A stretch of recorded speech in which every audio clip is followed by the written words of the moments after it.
We're going binary with the come and take it rifle. Here we go.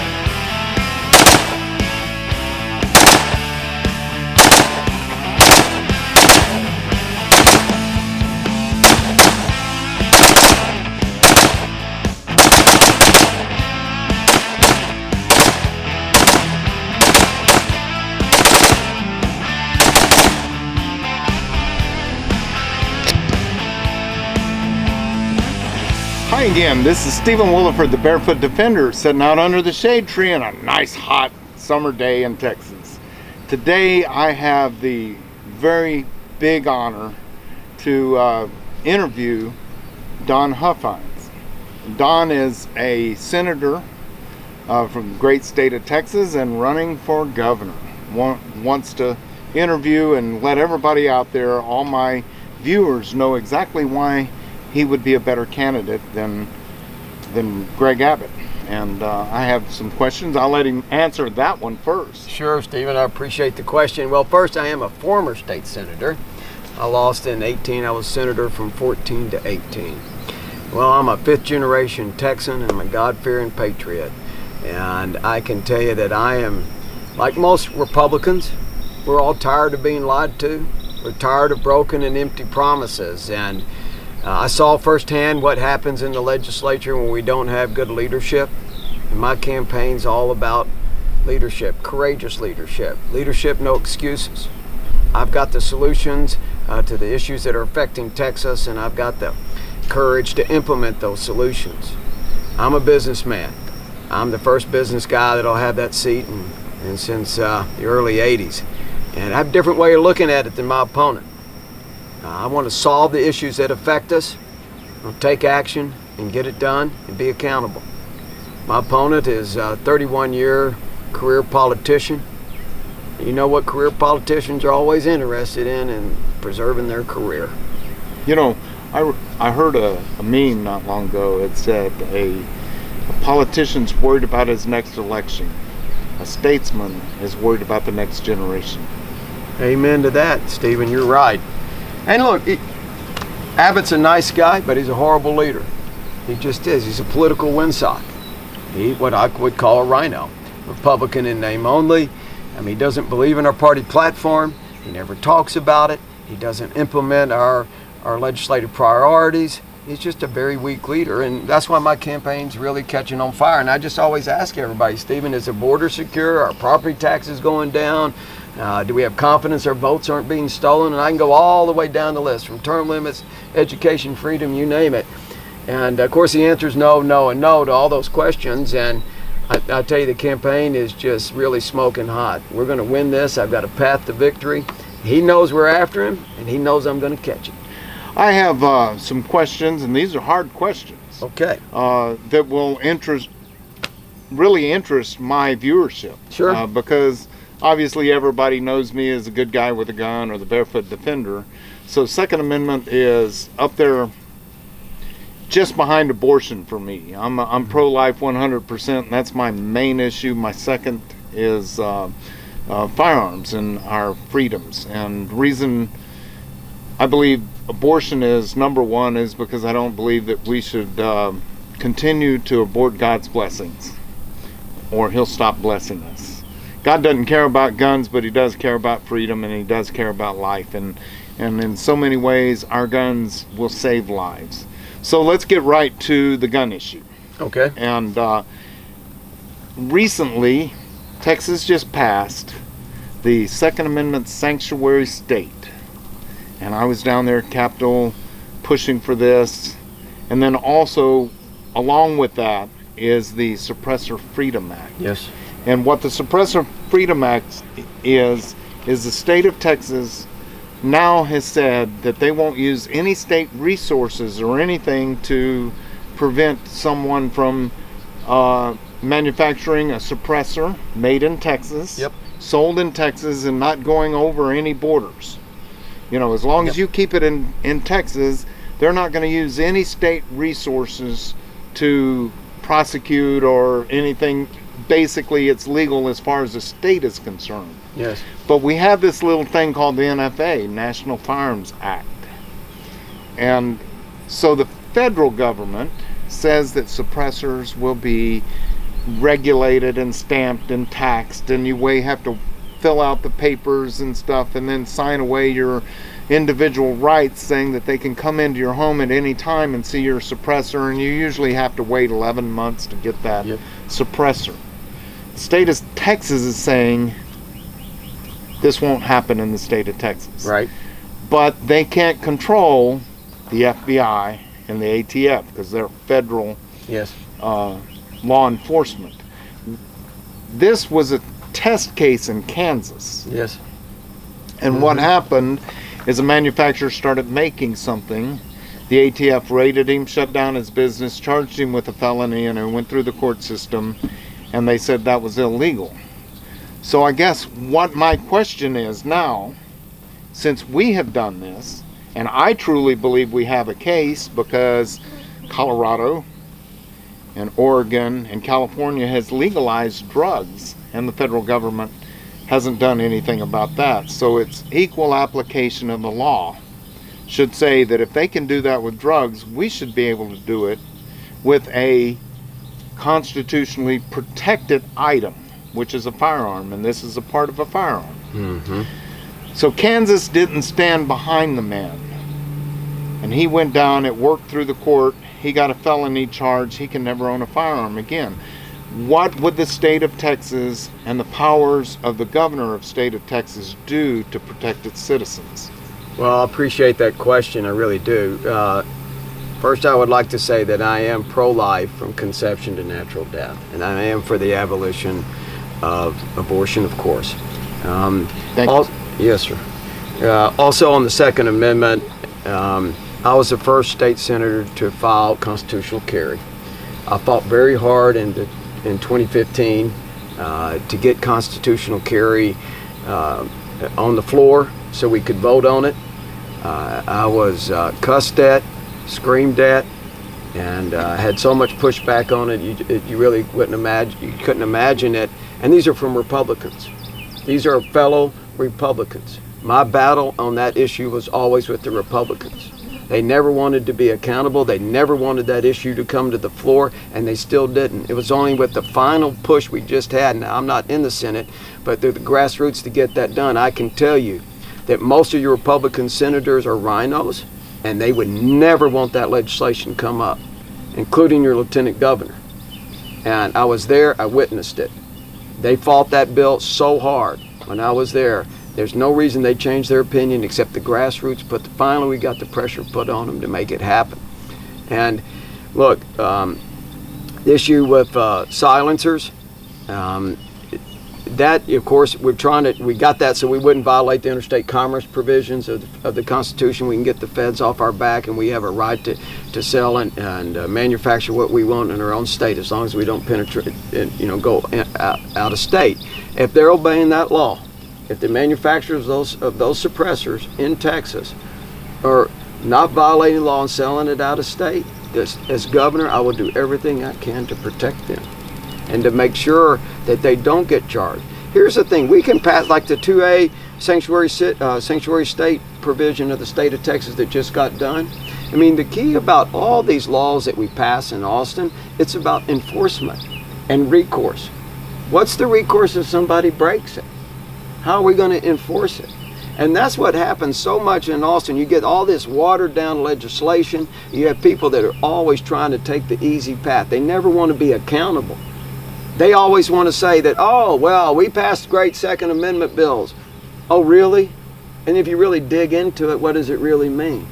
Well, what does it mean? How can the governor's office actually step up and make a difference if the feds raid, say, Joe Brown or whatever his name is, manufactures a suppressor and I go buy it, and the ATF raids him? Well, like on the sanctuary state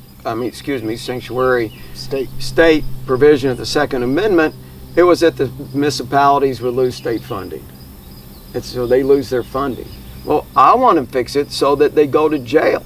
I want to fix it so that the state of Texas, we use our law enforcement, whether it's DPS or we empower the sheriffs to arrest federal agents, that come in trying to enforce federal gun laws on Texans. And I tell you what, that's going to send a clear message to the Biden administration or any other federal administration or presidency or whatever, that you're not going to mess with Texas. We're going to defend Texans that are legitimately exercising their Second Amendment. The Second Amendment is another thing I always like saying. Our founders of our country, we're losing our messaging on this. They didn't write that to shoot a burglar. They didn't write the Second Amendment to go hunting. That was a given. The Second Amendment is about tyrannical government. And I wish we would say that every time we talk about the Second Amendment. It's Amen. to defend our God-given liberties. That's not to go kill a deer. It's about defending our God-given liberties. And it's the backstop to defend everything else in that Constitution. And it's the reason we're not under communism today. You know, I was at Ted Cruz when he announced the last run for Senate. He did it at the Redneck Nightclub, the Redneck Country Club in Houston, Texas. Mm-hmm. And it was really funny because there were no signs saying you couldn't carry and stuff, and this big, huge crowd out there. And Ted Cruz's reaction of it is, I'm never more safe than when I'm with a bunch of gun-carrying people like yourself. Amen to that. I tell you one thing that bugs me a little bit, Stephen, is that the difference in a politician, Republican, have you ever met a Republican that didn't say they were conservative? No, absolutely not. They all say they're conservative. And you know what? 95% of them are liars. They're duplicitous. They just go back to their district and ask for more money and ask for your vote, and they're really not conservative. And so many of them have these stage events out, shooting a rifle, shooting a gun. They act like they go dove hunting. They know the difference between a dove and a scissor tail. And you know, they don't. And they act like they're all pro Second Amendment. I mean, really? Give me a break. I mean, I'm not bragging or anything. I have lived, my father was not a hunter. He was in the war, World War II, and he just didn't like that, going back to those memories. But I've personally hunted all my life. I've had guns all my life. I've lived it. I breathe it. This is part of who I am. And it's just so frustrating when I see politicians. It's not who they are. They just donate to the NRA and want the NRA endorsements. And by the way, the NRA will give you an endorsement if you can breathe. So that's not a good scorecard to figure out who's really for the 2A or not. I can tell you, you will never find a more pro 2A candidate than Don Huffines. Let's move on to some other things now that are really priorities in the state of Texas. And this one, I know you got a lot to say about this one, and our borders and what's happening with drug trafficking, human sex trafficking, and everything else that's happening right now. And we want to just ignore it, and the national media ignores it and says there's no problem. Well, they don't live here in Texas. They don't understand. That's right. When an 18-wheeler is pulled over, the doors fly open and 300 illegal aliens hit the streets running, and they capture 20 of them. Yes. Well, I can tell you that that's one reason my campaign's doing so well and why I'm going to win. It's my border plan. I'm the only candidate that's got a clear border plan that's going to work. I'm going to do in 30 days what nobody has done in 30 years. The federal government's never going to secure the border. It's not ever going to happen. Greg Abbott, in the border security, could have done it 6 months ago, 6 years ago, or 6 days ago. And it's never going to be secure. That's why I let everybody know that this is probably the most important election, and certainly the most important election, I should say, in 22 in the United States, and could be one of the most important elections in the history of our country. Time will tell. Because right now we're being invaded in Texas. Border Patrol thinks 2 million illegals are going to flood into Texas in a 12-month period that are not going to be caught. Almost every single one are paying the cartels to come over here. They're making millions and millions, really hundreds of millions a month. These are the most dangerous criminal organizations in the world. The violence, they are so violent, so dangerous, it's not imaginable. And they're flooding into Texas. This is an invasion, premeditated attack on Texas. Just last week, Biden administration said they're going to give all illegals amnesty. That's checkmate for Texas. Let me tell you, I'm going to enact Article 1, Section 10 of the United States Constitution. It clearly gives the states the authority to do what they need to do if they're being invaded. I'm going to engage the entire Texas military, all 20,000 brave men and women. We're going to secure the river. We're going to secure the 25 crossings over the river. And we're going to enforce immigration law. We're going to stop all inbound commercial traffic from Mexico to make sure they feel the economic pain and understand they need us more than we need them. And we're going to make sure we stop this invasion on Texas. The most important thing to remember is I'm never going to ask permission from the federal government to secure the Texas border. Never am I going to ask permission. I'm going to finish Trump's wall, and I'm going to build it hundreds of miles. My opponent, Greg Abbott, wants to build it for about 50 feet around a Whataburger on donor money. So I'm going to fix it once and for all. Now we're going to talk about property taxes, because this is a big one for me. I'm sitting out here on the 4th generation of Williford dirt, you know. That's cool. I'm 4th generation here, and just recently, this year as a matter of fact, they took my property values from estimated 700,000 up to 1.5 million in 1 year. They raised my property values. Now, because of my farm exemption, that didn't bring my taxes up that much. Mm-hmm. But our property values can go up within a year with nothing we can really say or do. Sure, we can go down there and protest it and maybe get it dropped a little bit, but they continue to raise our property taxes, and I like you, believe that that's unconstitutional, because in our Constitution we can't own land. Mm-hmm. And if you're paying taxes every year, you don't own it. And if you don't believe that, stop paying taxes, they'll come take your land. So you're renting it. And I've said that for years. I don't want to steal your lines, but I've heard you say the same thing. So tell me a little bit about your plan and how it will work. Yes, sir. Well, I can tell you, private property rights is absolutely the foundation of what we are, who we are as Americans and our country. And the clearest violation of private property rights is to rent your property from the government. I mean, essentially, like you just said, the government owns everything. They own your home, your business, your land, your ranch, your farm, and only your home is capped at what it could be. Appraisal value can increase at if it's a homestead. Texans are tired of renting their property from the government. And the rent's just going to go up and up. It's never going to go down. And I've got a clear plan. This is a math problem. It really is. It's a math and political problem. It's very solvable. And I've been working on it for months. We've got spreadsheets and Excel spreadsheets 2 feet thick. And it's really very doable. It's not all that complicated. The first thing you got to have, though, Stephen, the very first thing, before you can do anything on phasing out property taxes, have a governor that champions getting rid of it. Because you can't get to the 1-inch line if you got a governor that doesn't want it to happen. It all starts with leadership and no excuses. And I can tell you that's what I'm going to do. My plan was 10 years. We just got some new numbers in 3 weeks ago. We started formatting, and we think we can do it in 8 years now instead of 10 years. We put it on a glide path to zero. What we do is we take the growth in state revenue, we cap state spending, and the growth in state revenue buys down property tax. And then we move some of that over to the sales tax bucket. And then we're going to have a constitutional amendment, so everybody gets to vote on it once and for all. Everybody can weigh in on it when we get it out of the bill out of the legislature and decide if they want it to get rid of it or not. And it's going to be tremendous. The economic prosperity that it generates across the state is really not imaginable. I tell everybody just to really imagine what you could do with all of that money and that you're having to pay, that you're going to get back. And you can buy a bigger home. You could buy your first home. You could donate it to charity. You could go to private school. I mean, it's endless. And we're finally going to have our economic liberty that we deserve. You know, people always tell me that there's almost every country and every state in the world, every state and every country in the world has property tax.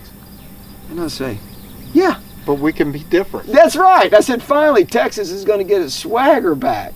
We're going to be the first. Let's lead the way. We're going to lead the way. It's going to be tremendous. It's a new day.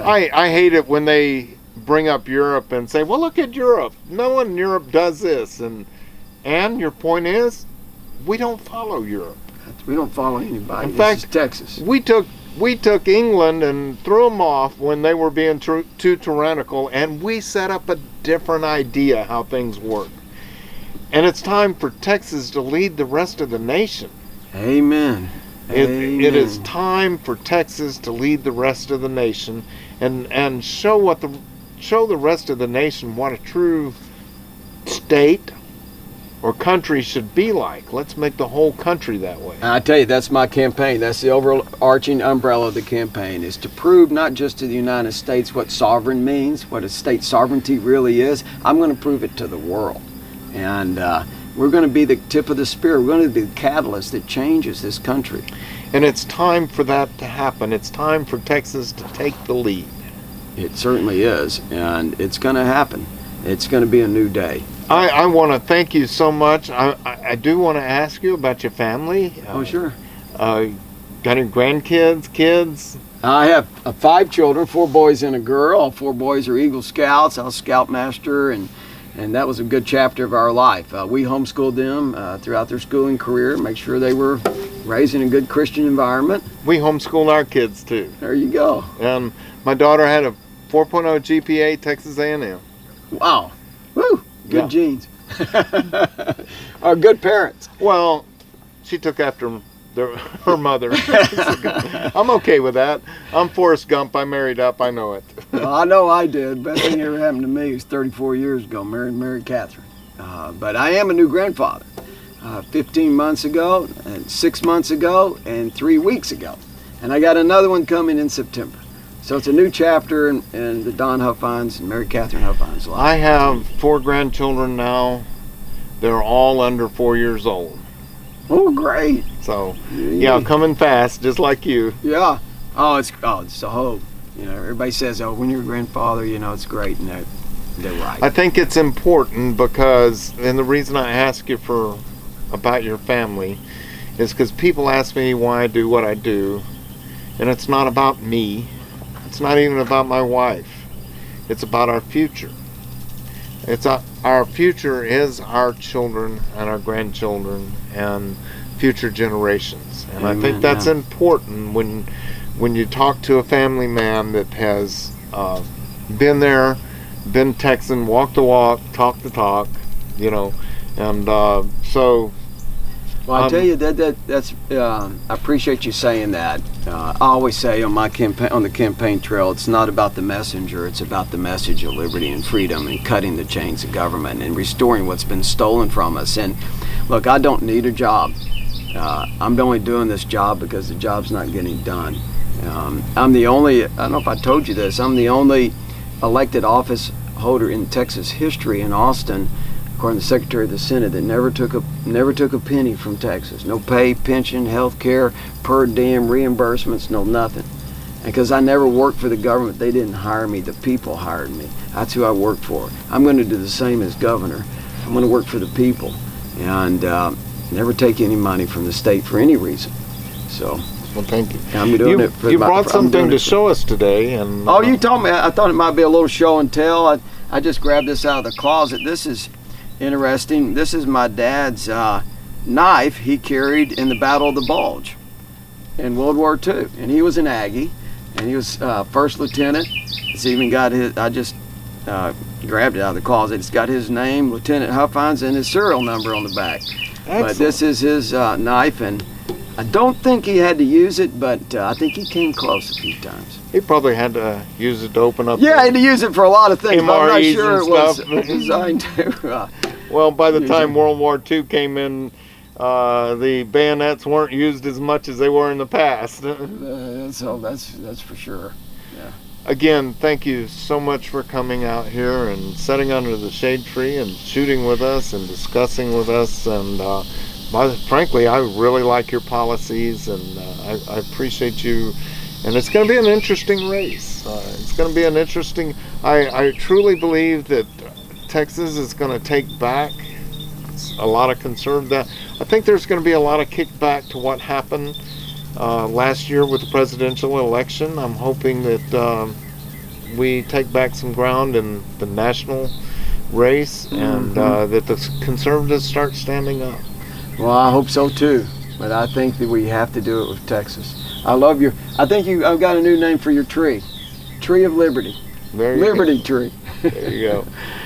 So from Stephen Williford, the Barefoot Defender, today I would like to thank True Ballistics again, as I always do. They gave me the ammunition sponsored me with the ammunition to shoot today and made this channel possible. Everybody knows that ammunition's hard to get hold of. True Ballistics is in Kennedy, Texas, a good Texas company. And go to trueballistics.com. Go talk to Dale Hallmark at True Ballistics, and tell him Stephen Williford sent you. And for the Barefoot Defender, see you next time around. Please subscribe and hit the notifications. Bye.